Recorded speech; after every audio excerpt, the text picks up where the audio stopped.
And మెయిన్‌గా ఇప్పుడు మనం సెలబ్రిటీస్‌లో చూస్తూ ఉంటాం మ్యామ్. అది హాట్ టాపిక్ గూడా last 6 months or 1 year back గూడా ఫుల్ హాట్ టాపిక్ అనమాట. సరోగసీ గురించి ఏం చెప్తారు? అసలు ఎవరు దానికి ఎలిజిబుల్ అంటారు? అంటే కొన్ని రూల్స్ అండ్ రెగ్యులేషన్స్ గూడా ఉన్నాయి దానికి. దాని గురించి డీటెయిలింగ్ ఎందుకంటే చాలా మందికి దాని గురించి తెలియకపోవచ్చు మ్యామ్. సో మీరేమంటారు దాని గురించి అండ్ డీటెయిలింగ్ ఏం చెప్తారు? సో సరోగేసీ అంటే జస్ట్ చెప్పాలి అంటే అద్దె గర్భం. సో అద్దె గర్భం అంటే ఏంటి? ఎవరికి సరోగేసీ చేస్తాం? ఎవరికైతే ఫీమేల్‌లో యూట్రస్‌లో ప్రాబ్లమ్స్ ఉంటాయి. లైక్ ఏంటంటే వాళ్ళు టీబీ ఎఫెక్ట్ అయ్యుంటారు. ట్యూబర్క్యులోసిస్. గర్భసంచిలో టీబీ వస్తది చాలామందికి.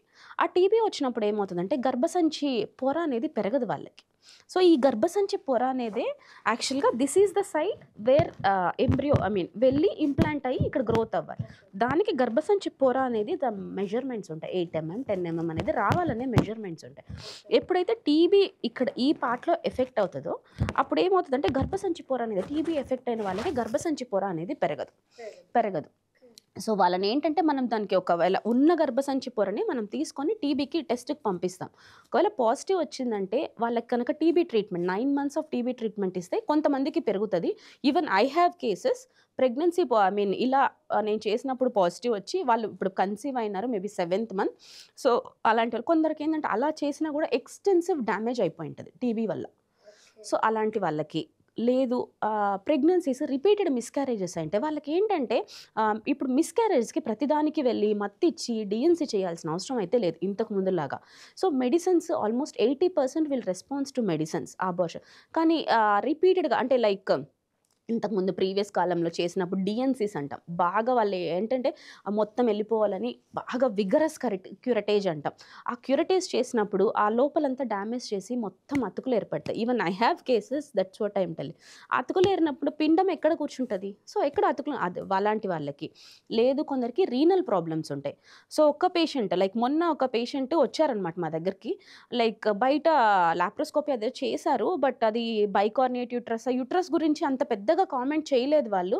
బట్ తన క్రియాటినిన్ చూస్తే 3.4 విచ్ ఈజ్ 1.5 ఉండాలి. And her BP is 160/100 before pregnancy only. So అలాంటి వాళ్ళకేంటంటే లైఫ్ రిస్క్ ఉంటది. సో అలాంటి వాళ్ళకేంటి లైఫ్ రిస్క్ ఉన్న వాళ్ళకి మనము సరోగేసీ వాళ్ళకేంటంటే ఇంకొకరి గర్భాన్ని ఆహ్, మ ఈ వీళ్ళు ఎవరైతే కపుల్‌కి కావాలని వచ్చారో వాళ్ళ నుంచి ఎగ్స్, స్పెర్మ్స్ తీసి దాన్ని కలిపిన తర్వాత అండర్ మెషిన్ ఈ యూట్రస్ మాత్రమే తీసుకుంటున్నాం ఇంకొక పర్సన్ నుంచి. ఆ పర్సన్ యూట్రస్‌లోనే అలానే ఉండి ఆమెలోకి యూట్రస్‌లోకి ప్రవేశపెట్టి 9th మంత్ వరకు ఆమె డెలివరీ చేసిన తర్వాత బేబీని ఇవ్వడం జరుగుతది. ఓకే. అంటే కపుల్స్ ఎవరైతే ఉంటారో ఫీమేల్ నుంచి ఎగ్స్, మేల్ నుంచి స్పామ్. ఓకే. ఆ! తీసి మనమేంటంటే ఇక్సీ మిషన్ అని ఉంటది. ఆర్ ఐవీఎఫ్ చేసి దాన్ని 2 కలిపి ఆ పేషెంట్ ఎవరైతే వస్తారో సరోగేట్‌గా మేము ఉంటాము అంటే వాళ్ళకి తెలిసిన వాళ్ళవ్వచ్చు, రిలేటివ్స్ వాళ్ళు హెల్ప్ చేయడానికొస్తారు.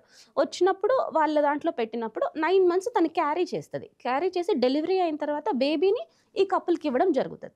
సో, ఈ కపుల్ అనేవాళ్ళు biological parents. They are the biological parents. ఎందుకంటే స్పెర్మ్, ఎగ్ వాళ్ళ నుంచి వచ్చింది. Just we have taken rent అంతే టు సే యూట్రస్‌ని రెంట్‌కి తీసుకున్నాం.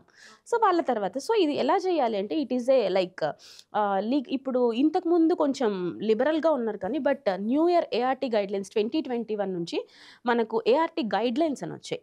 సో, ఈ గైడ్‌లైన్స్‌కి we have to do with the help of a lawyer because we have to write everything కదా. రేపు ఆ సరోగేట్ మైట్ టెల్ ఓకే ఇది నా బేబీ అంటది. అప్పుడు ఏంటి? నేను క్యారీ చేశాను నా బేబీ అని డెలివరీ అయ్యాక నేను ఇయ్యనంటది. అంటే లైక్ ఎమోషనల్‌గా they might get attached. So అప్పుడు అప్పుడు పరిస్థితి ఏంది ఈ కపుల్‌కి? So that we are doing actually with the help of a lawyer. ఇప్పుడు ఏంటంటే మనకు ఒక లాయర్ దగ్గర పర్మిషన్ తీసుకొని it should be done by a IVF specialist who has 3 years of experience. At least 3 years of experience ఉండి వాళ్ళకి licence అనేది ఉండాలి. ఆ సెంటర్‌కి లైసెన్స్ మనకు ఒక సరోగసీ క్లినిక్ అని ఒక లైసెన్స్ ఇస్తారు మనకు. ఆ లైసెన్స్ ఉన్న వాళ్ళే చేయాలి. సో రొటీన్‌గా అన్ని సెంటర్స్ చేయడానికి లేదు. ఎవరికైతే గైడ్‌లైన్స్ ప్రకారం ఆ సరోగసీ అనేది లైసెన్స్ ఉంటదో వాళ్ళు చేయాలి. తర్వాత వాళ్ళకి పర్మిషన్ ఇచ్చిన తర్వాత ఇక్కడ లోకల్ కమిటీ అనేది ఉంటది. ప్రకాశం డిస్ట్రిక్ట్ అనుకోండి. ప్రెజెంట్‌లో ఐయామ్ డూయింగ్ హియర్ కాబట్టి ఒక DMHO and collector and magistrate అందరూ కూర్చొని ఇక్కడ gynaecology HOD and my self who I'm doing the surrogacy అందరు కూర్చొని ఒక కమిటీ లాగా చేసి వెదర్ బికాస్ నేను సర్టిఫై చేస్తాను బికాస్ వాళ్ళకి ఎలిజిబుల్ కాదు అని ఆ గైనిక్ హెచ్ఓడి మనం మొత్తం చేసి ఓహో weather I have done correct or not అని మాకు సర్టిఫై చేసి ఇస్తే మెజిస్ట్రేట్ వెరిఫై చేసి ఆర్డర్స్ అనేది పాస్ చేయడం జరుగుతుంది. చేసిన తర్వాత then I will start the process of implanting the embryo in the surrogate. So everything లీగలైజ్డ్గా చేసుకుంటే ఎప్పటికీ బెటర్గా ఉంటుంది. సో దట్ మనకు ఫ్యూచర్లో ప్రాబ్లమ్స్ అనేవి రావు. So will go with safe అంటే మనకి సేఫ్గా వెళ్ళొచ్చు అని. అండ్ కొందరికి heart problems, I forgot to tell, heart problems ఉంటాయి. హార్ట్ ప్రాబ్లమ్స్ అంటే వాళ్ళు క్యారీ చేయలేరు ప్రెగ్నెన్సీని. సో అలాంటి వాళ్ళకి కూడా మేము will go for surrogacy. So చాలా లీగల్గా వెళ్తే ఎలాంటి ప్రాబ్లం ఉండదు ఫ్యూచర్లో కూడా. So thank you so much ma'am. And ఇప్పుడు ట్రీట్మెంట్స్ ఎలా ఉంటుంది సంఘమిత్ర హాస్పిటల్లో, టెక్నాలజీ కావచ్చు, వచ్చే పేషెంట్స్కి మీరేం చెప్తారు మ్యామ్? అండ్ రిగార్డింగ్ లైక్ ఏదైనా కూడా మన మెయిన్ థింగ్ ఏంటంటే స్టెరిలిటీ అనేది more important. Operation theatres are we have very highly equipped operation theatres. ఎలా అంటే వాళ్ళు అవి క్లీన్ చేయడం ఎలా ఉంటుందంటే ఎయిర్ హ్యాండ్లింగ్ యూనిట్స్ అని almost like sterility I have not seen anywhere. It's very good. And so that infection rate కానీ patient complication rate కానీ will be less surgeries. And regarding fertility చెప్పాలి అంటే we have all the equipment for fertility. అంటే like no need to go to higher centres like Hyderabad, Chennai ఏమీ అవసరం లేదు. మనకు we have all examinations everything whatever. అంటే పేషెంట్కి ఏదైనా మ్యాన్రికం పెళ్ళి ఒక ఎగ్జాంపుల్ చెప్పాలనుకున్నా, మా దగ్గర ఏంటంటే ఒకరు డెలివరీ అయ్యారు, ఫస్ట్ బేబీ ఎక్స్పైర్ అయింది అని చెప్పారు. లైక్ ఏమైంది, ఓహో పాలు తాగడం ప్రాబ్లము, గురక అన్నట్టు చెప్పారు. So that was normal. So next pregnancy she has plan, నా దగ్గరకు వచ్చింది, కన్సీవ్ అయింది, ప్లాన్ అయింది. ఇప్పుడు ఆ బేబీకి same features are repeating. So features ఏంటంటే ఇలానే కొంచెం పాలు తాగకపోవడం, సరిగా తాగకపోవడం, కాళ్ళు చేతులు సరిగా కదలడం, చూస్తే వాళ్ళు మేనరికం కదా. సో దే హ్యావ్ ఈ బేబీని మళ్ళీ అంటే మా దగ్గరకు ముందు తీసుకొచ్చారు కాబట్టి we have started evaluating this baby. చేస్తే ఆ బేబీకి జెనెటిక్గా ప్రాబ్లమ్ ఉంది. సో ఆ ఫస్ట్ బేబీకి కూడా మోస్ట్లీ ఉండొచ్చు, బట్ పేరెంట్స్కి అది తెలియలేదు. సో ఇలాంటి వాళ్ళకి మనకి ఏంటి, వాళ్ళది మేనరికం పెళ్ళి, నెక్స్ట్ ప్రెగ్నెన్సీ వాళ్ళకి ఎలా.